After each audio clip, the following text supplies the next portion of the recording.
How to fix can't watch Instagram Reels.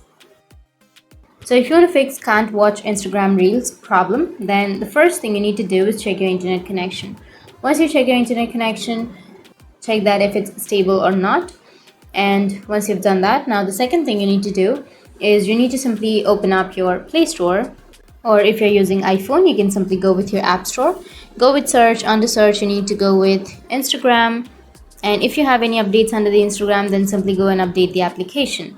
And once you've updated, your problem might be fixed. But if that still doesn't fix your problem, then open up your settings. Once you open up your settings, scroll down, go with the apps section. Once you're under the app section, you need to tap on Instagram or go with see all apps and choose the Instagram. Once you open the Instagram, now you need to go with permissions and make sure that you've allowed all of the permissions. Once you allow the permissions, now you need to go back and then tap on storage and cache and tap on clear cache. Once you've cleared your cache, you need to remove that, and then the last thing you need to do is restart your device. So press and hold on to that power button and then go with restart, and after tapping on restart, your phone will restart, and after that open up your Instagram and your problem will be fixed.